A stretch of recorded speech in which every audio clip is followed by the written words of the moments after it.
Vamos dar início ao vídeo-aula do programa Fluxo Vento.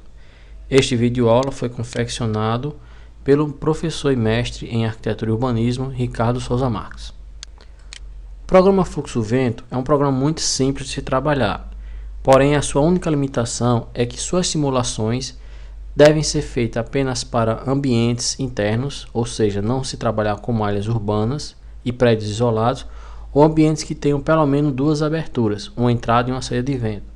Outra pequena limitação do programa é que a entrada de ventos acontece sempre à esquerda e nunca em posições inclinadas.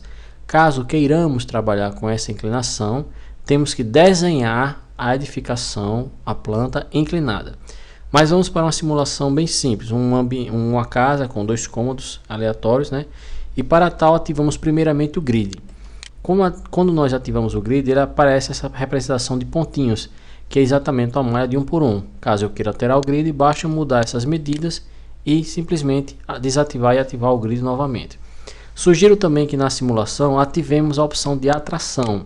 Esta opção é muito útil para quando formos começar a desenhar, o cursor fica preso em cada pontinho. E esse grid seria então a modulação.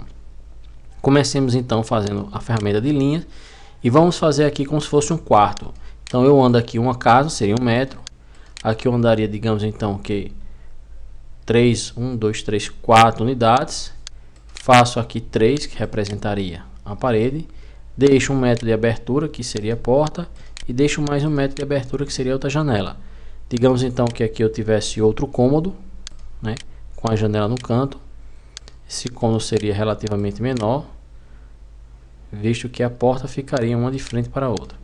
E digamos que eu tenho aqui no caso uma cozinha, bem simples, uma sala de jantar, bem mais generosa, né, com um janelão de 3 metros. E aqui uma outra sala agregada também com uma abertura que seria a janela. Após realizar a minha planta, sugiro vocês clicarem nesse ícone do globo, que ele enquadra a planta como um todo.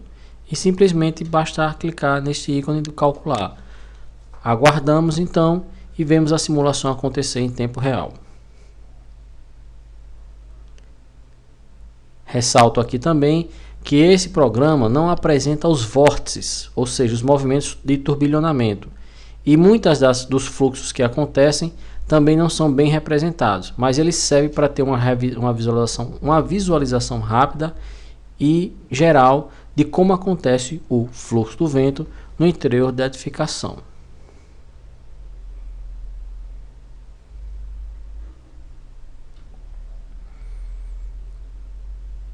Como podemos ver, esse cômodo realmente está bem ventilado. Esse já tem menos ventilação nessa capa aqui, nessa área, por ser uma área mais sombreada do vento, né? E o cômodo aqui ficou bem mais a desejar. Apesar de acontecer na realidade um pequeno fluxo de ventilação aqui, mas o programa não apresenta por não ser um fluxo tão intenso. Agradeço a atenção de todos, obrigado e espero que esse vídeo aula seja útil para vocês.